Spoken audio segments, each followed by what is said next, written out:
What's up? It's Table Slam back with another video. Intros are boring. Let's get right to it. We're talking about macros today. Yes, I'm alive. Yes, I exist. Yes, I still play the game. That's what I've been doing. That's why I haven't made videos. I've been playing the game. Okay, let's get into it. We're talking about macros.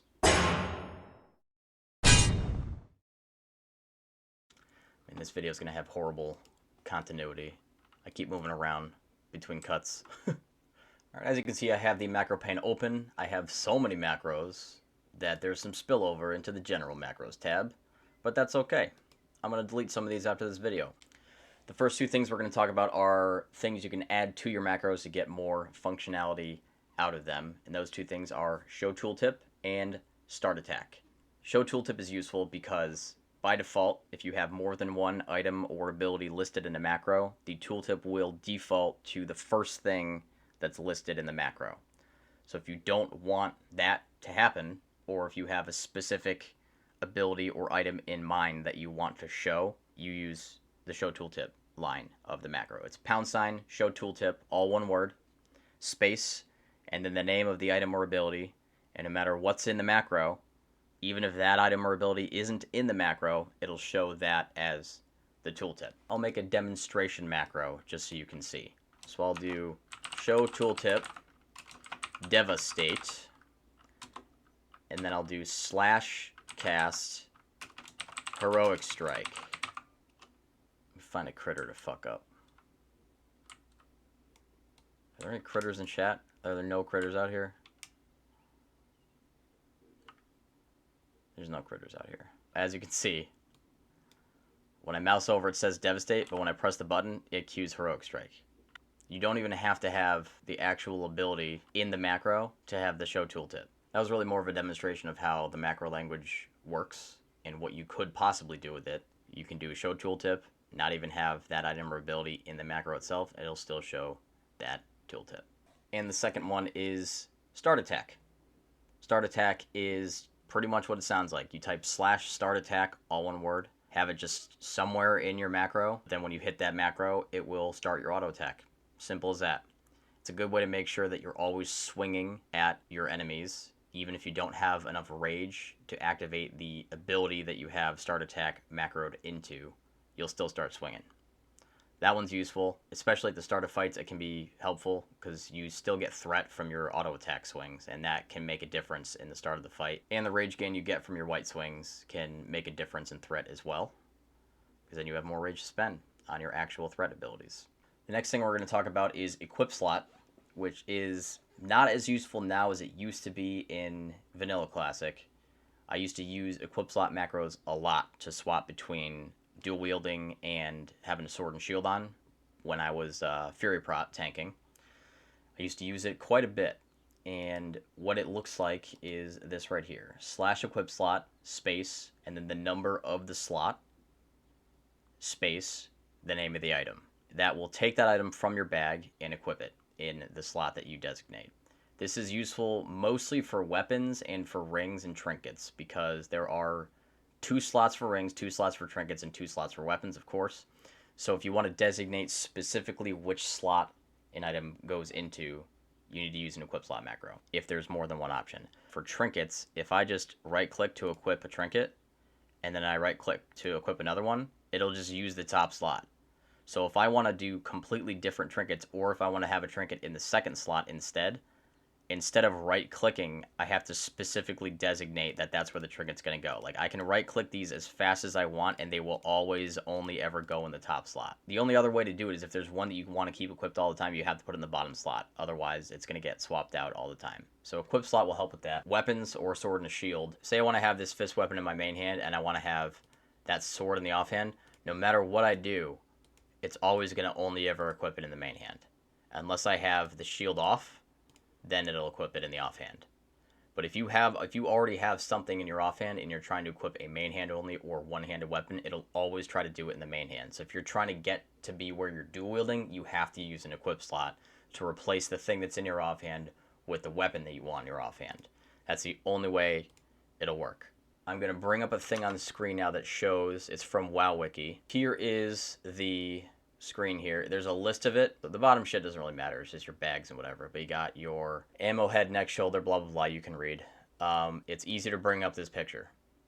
because it just shows what number everything is. And like I said, the ones that you're going to care about are the rings, which are 11 for the top ring, 12 for the bottom ring. The trinkets are 13 and 14, top and bottom respectively.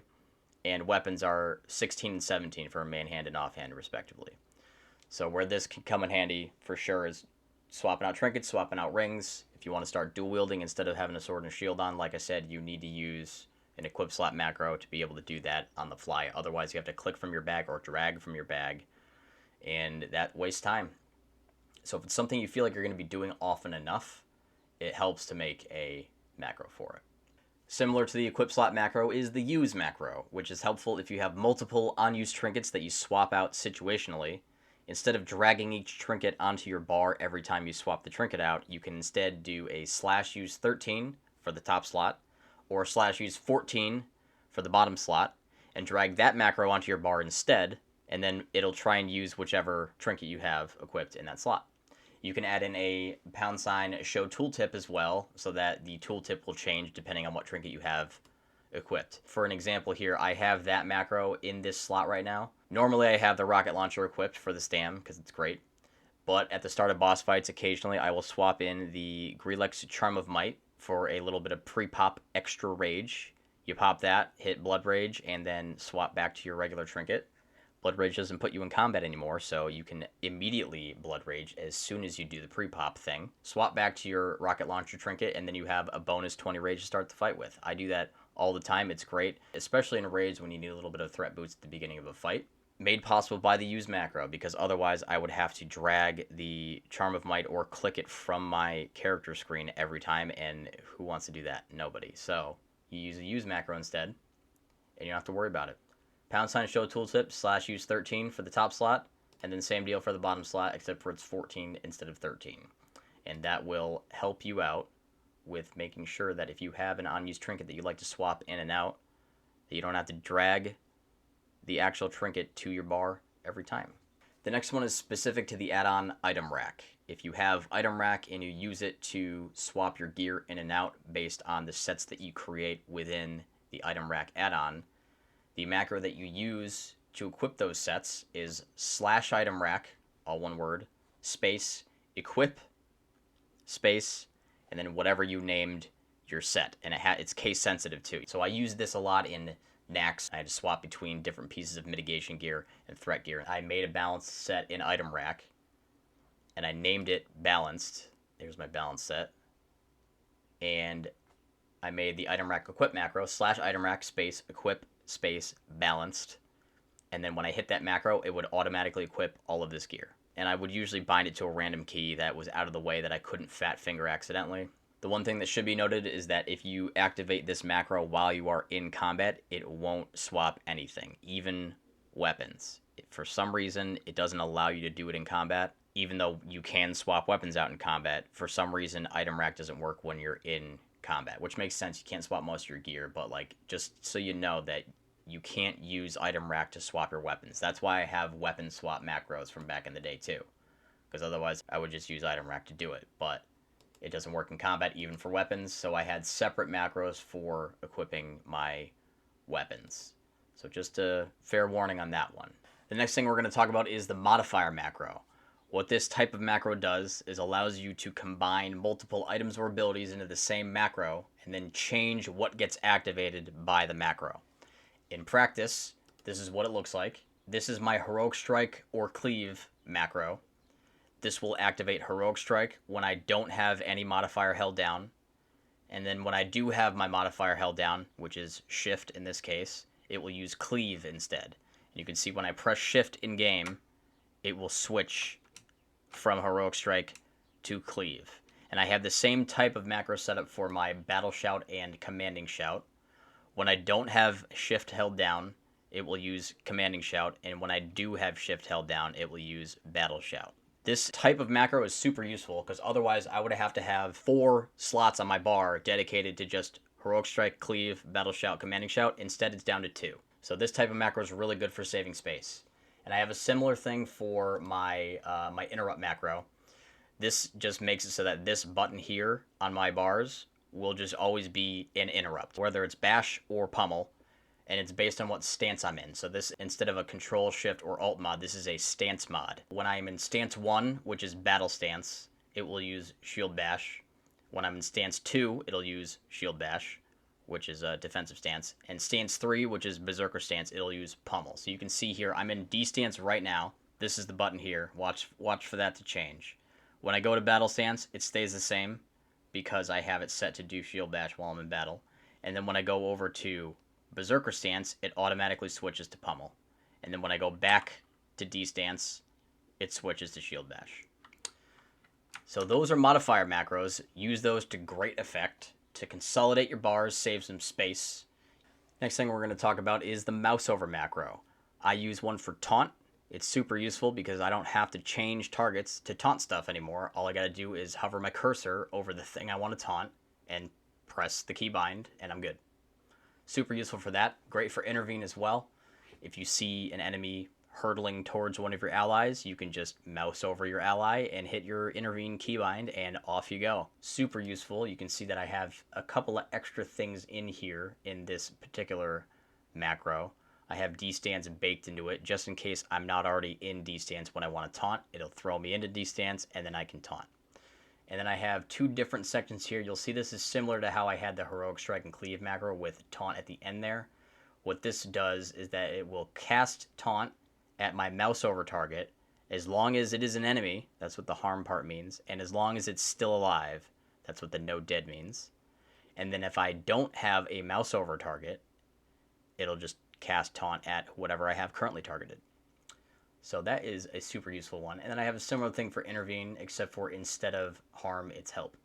Other than that, it's the same. And I don't usually have an ally hard targeted for intervene, so I have it in there at the end just in case I do. But that is the gist of how you do a mouse over. Most of the time, if it's an offensive ability that you're going to use on an enemy, you're going to want to use this little string here. At mouse over, comma, harm, comma, no dead. And then if it's like a heal or something or a helpful ability, you're going to want to use help instead of harm. But you can basically straight copy paste that into any of the mouse over macros you want to use.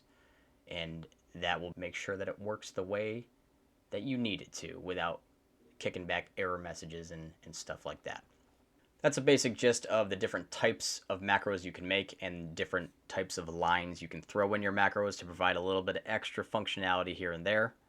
What I'll do now is I'll quickly run through the macros that I use personally while I tank. Hopefully it can help out any other tanks who are looking for some cool macros to use, or even experienced tanks who have not thought to do things like this before. I'm going to go alphabetically here and explain a little bit why I have these macros and what they're supposed to do. This one here will throw me in a battle stance and use charge. Pretty self-explanatory. If I'm not already in battle, it'll throw me in a battle, and if I'm far enough away, it'll use charge. The interesting thing to note about your stances is that they are not on the same global cooldown as most of your abilities, so you can macro things together like that, and it will use it instantly. I don't have to wait for the GCD before I charge. It just does it automatically. It does it in the same instant. It throws me in a battle, uses charge. If I had them swapped, though, if I had charge first, it wouldn't work. You have to have battle stance first. I already kind of went over this one. This is my my battle shout, commanding shout combined macro with the shift mod, just to save space.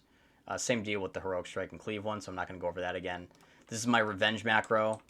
It puts me in a D stance, starts my attack, and casts revenge. If I'm not already in D stance, it'll throw me into D and use revenge immediately if it's available. I do not have separate macros for each stance. I typically, if I'm not already in D stance and I want to go into D stance, normally I'm going to hit my revenge button, and that is kind of like a combination actual revenge and put me in D stance please type of button for me. There's my devastate one. I kind of went over this a little bit too. Starts my attack, cancels a bop if there's one on me, if I'm running with the troll ass pally, and uses devastate. Pretty simple.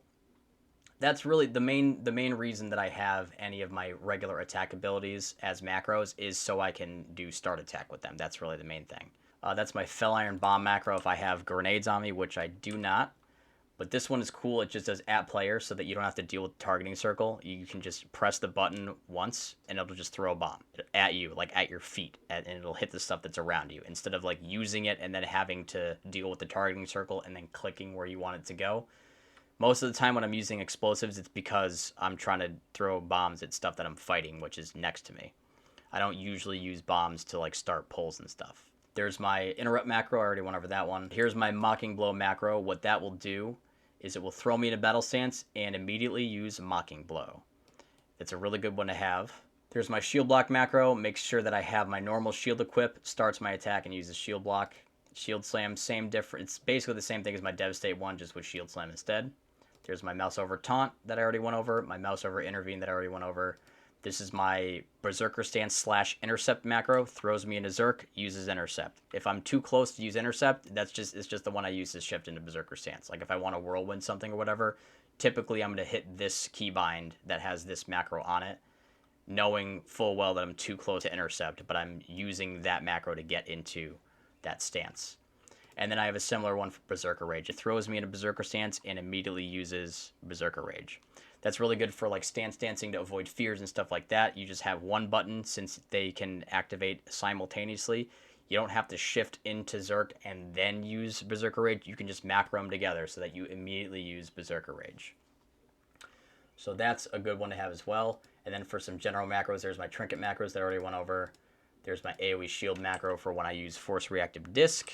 So that's the stuff I use. As you can see, I like to have things combined. I have battle stance, D stance, and berserker stance macroed into abilities that I am going to be using immediately so that I don't have to press 2 buttons. That's pretty much what it is. Anything you can do to save yourself the extra time, even if it's like a split second, that could be the difference in somebody ripping aggro and you keeping the thing on you instead. You can just spend less time getting into the stance and getting prepared to use the ability. You can just hit the button, which will do both at the same time for you. It makes things a lot quicker. You don't have to worry about as much. Your party doesn't have to worry about as much. And the run can potentially go a little bit smoother by consolidating your action bars down a little bit and saving yourself a little bit of time with the activation of abilities. So anything you can do to combine abilities like that into macros is a good idea. I don't have separate buttons for the stances. The only time I will shift stances is by using one of the macros that I just showed. I'm sure there's stuff I missed or things that I could or should have macros for that I don't. If you can think of any of that stuff, put it in the comments. If it's a good one, I'll pin it and maybe even use it. We'll see. Hopefully you found this video helpful and or informative. Thanks for watching. Like, comment, subscribe, all that nice stuff that you're supposed to say at the end of videos, blah, blah, blah. I will be back streaming again pretty soon on Twitch at twitch.tv/table_slam. Gonna stream some heroics with randos, some heroics with my actual friends who are actually good at the game. Maybe some 25-man stuff. We'll see. Point is, I'll be streaming again after a long break from it. Catch me there. Thanks for watching. See you next time.